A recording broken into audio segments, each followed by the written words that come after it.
বিসমিল্লাহির রহমানির রহিম। আসসালামু আলাইকুম। সবাই কেমন আছেন? আশা করি সবাই ভালো আছেন। আজ দেখাবো নতুন একটি রেসিপি। চলুন শুরু করি। রেসিপিটি তৈরি করতে প্রথমে লাগবে একটি মাঝারি সাইজের নারিকেল। নারিকেলটি প্রথমে আমি ভেঙে 2 ভাগ করে নেব। এরপর ছুরির সাহায্যে নারিকেলগুলো উঠিয়ে নেব।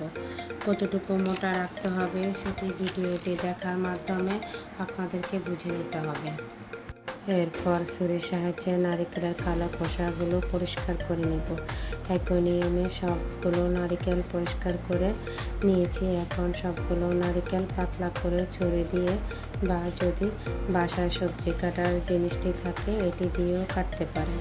আমি সবজি কাটার দিয়ে কেটেছি। কাটার পর এখানে 2 কাপ হয়েছে। এভাবেই পাতলা করে কাটতে হবে। এরপর ফ্রাই প্যানে নারিকেল কুচি দিয়ে চিনি দিব 1/2 কাপ।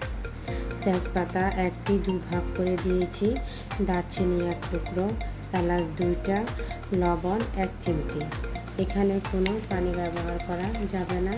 এখানে ভালোভাবে মিক্স করে নিব।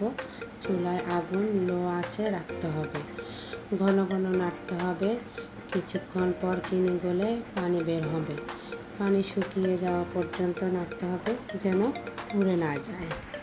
আপনারা চাইলে এটি বয়ম ভরে রাখলে অনেক দিন রাখতে পারবেন। ভিন্ন রকমের নাস্তা হিসেবে মেহমানদেরকেও আপনারা এটা দিতে পারেন। এভাবে আরও কিছুক্ষণ নাড়তে হবে, তাহলে পানি শুকিয়ে নারকেলগুলো ঝরঝরে মচমচে হয়ে যাবে। এটি খেতে অসাধারণ। আমার বাসায় সবাই অনেক পছন্দ করেছে। এই যে হয়ে গেল আমার মজাদার নারিকেলের চিড়া ভাজা। এটি অবশ্যই বাসায় ট্রাই করবেন।